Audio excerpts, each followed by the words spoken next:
Bismillahi assalamualaikum warahmatullahi wabarakatuh.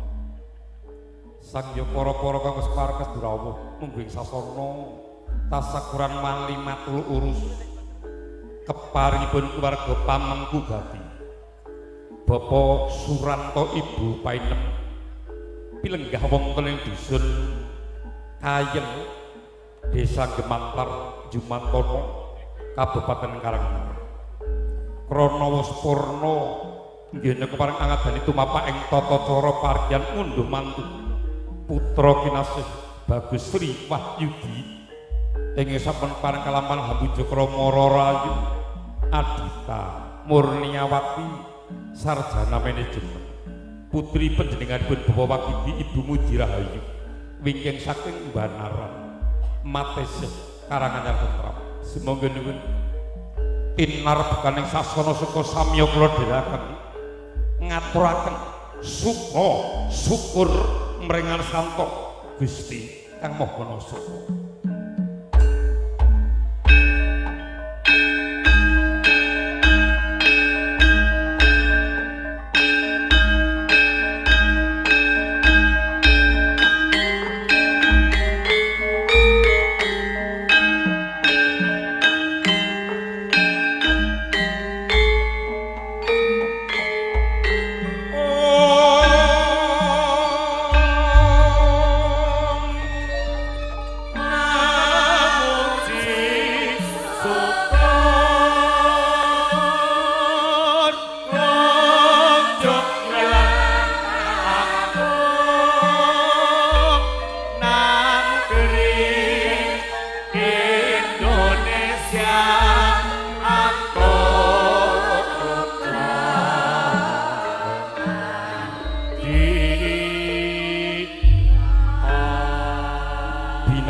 Kahandaki prajet ning ewo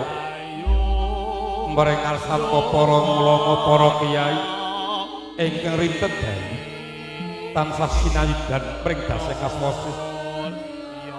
sang ya palengga pratamu ing agung sabarung ingkang wangsul anggun yinakaken wekdal nglonggaraken penggalih rawuh wangsul wonten ing sasana suka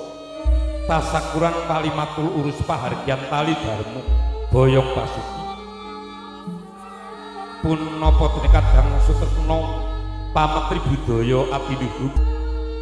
ninggih kepareng ngaturaken panuwun ingkang tanpa pamit dumateng Sang Hyang Balga Pratamu Puting Agung ing winanting pakurmatan antuk udama pangestu saking Sang Hyang Balga Pratamu tumapak ing tata cara pargyaning sampun kepareng kawahayatan kawiwitan wiwit kala wingi dalu enggo ratri kalenggan mugia lumampah kanthi sida karya Iwan Pinaka pangas di tanah Humajaraken An Batara Triyaksara werdine Dwi Prakawis mugia kacakup wiwitan tengan enggo pukasan mugia sepen ing pambengan manggih ing ayuwana Birawa Amarwata Suta bebasan rolangking hanya dan tumurun ing liris satemah adawane wanci labuh penggalih saking keluarga pamengku dadi Bapak Ibu Suranto Karono pahargyan wonten ing sasana ratri kalenggan ingkang maksih kepareng general maksih kepareng pinanggenah tinenggang semanten kaleng para tamu prentuling penggalih pabayan mawi pambagya prentuling penggalih saking keluarga pamengku gati tumuli nyewat goto atur panuwun pambagya kawilujengan rawuh panjenengan Balga Pratamu Sadharu ing winanting pakurmatan birawan penggalih Bapak Suranto Dalaibu ngantos tan kadugi matur pribadi sinaraya ngembani sasana moko paring saka tinanggen piniji semelih atur minangka rambataning kandha binekten ingkang kepareng anawung krida nyuwun pangapunten samapta mungging sasana pargyan wonten ing sasana ratri kalenggahan jumenengipun paraga ingkang kepareng sumelih atur minangka tumapak ing tata cara atur ambalan wonten majaning sasar parkian kula dherekaken hamung panjenengan Bapak Suranto sumrambah keluarga sak cekapipun ing kepareng Ujo Arso minangka kendali rambet Handadari jumenipun paraga ing kepareng tinanggenah piniji sasana kasemanggaken sumangga nuwun